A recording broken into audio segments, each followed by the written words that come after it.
Hi, Scott Orlin with Cinema-Magazin. There's a new TV series coming your way. It's called Normal People. And I'm here with one of those normal people, the star Daisy Edgar Jones. As with many works in film and television, this is based on a best-selling novel.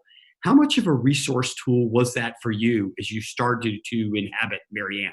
Yeah, I mean, it was invaluable. I mean, how lucky were we to have such an incredibly detailed inner life drawn in the pages of your character, and not only that, you knew what your character was thinking, but you also knew how your character came across to others because I had Connell's chapters to tell me about her physicality, and I really enjoyed kind of playing both of those kind of different insights during scenes. Sometimes you'd be able to play what you thought your character was thinking, and then sometimes you'd be able to play what your character comes across to the other. So yeah, it was an incredible source.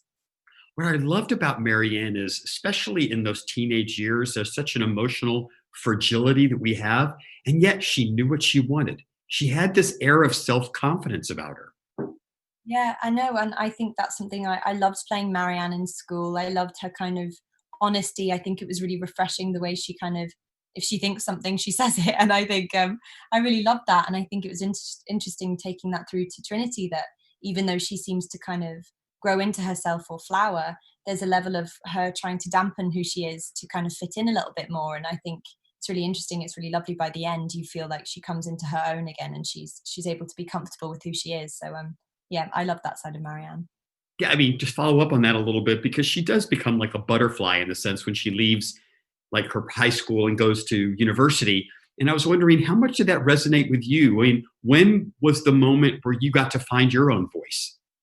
Yeah, I mean, I think I had a kind of, it's a similar age really. I went from a different school to a different college for sixth form. So that was about 16 to 17, and I remember I went to a very small school for school. Sorry, how many times can I say school? But anyway, I went to a very small school, and there was only like 22 girls in my whole year. So it meant that I felt I'd grown up and changed a lot from 11 to 16, but I was with the kind of same small group of people. So when I went to college, there was a lot more people to interact with, and I was able to kind of find friends that I felt represented, who I'd become. So I definitely feel like 16 to 17 was the time where I felt I grew up quite a lot.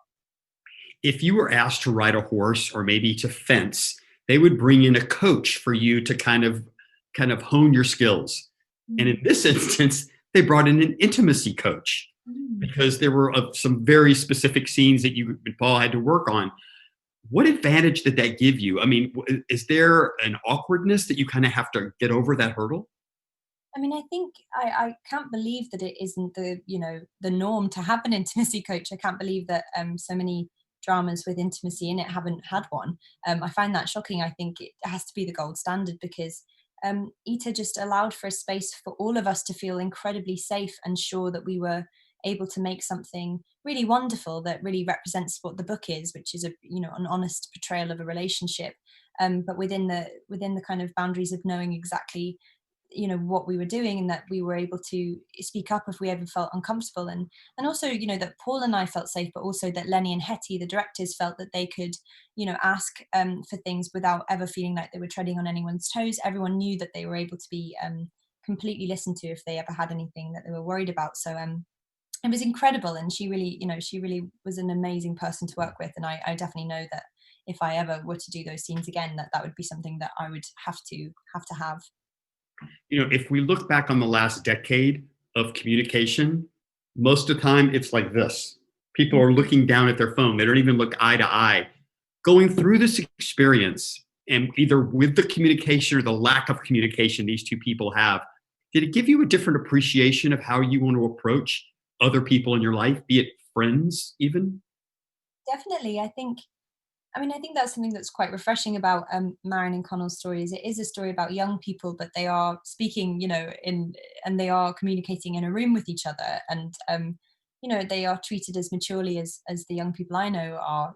It's sometimes you see stories about young love, and they are taken quite lightly, but there's a lot of deep depth to Marion and Connell, and a lot of darkness to them, and I think the story really allows for that and doesn't glossify that in any way, and similar with the way they communicate. And I think, yeah, I mean, I think right now I'm even more aware of how much I miss that human interaction, and I wonder if that's why the story has resonated so much with people, because we're really craving that. And yeah, I think maybe after all this, we'll be a lot more aware of how lucky we are to be surrounded by other human beings all the time. And yeah, I'd like to be able to speak more presently with people rather than on my phone. I'm a bit sick of my phone now. Well, I hope that we get lucky and we get a season 2, because I'd love to see more. Daisy, thank you so much for sharing this amazing story. And this is Scott Orlin. Till next time.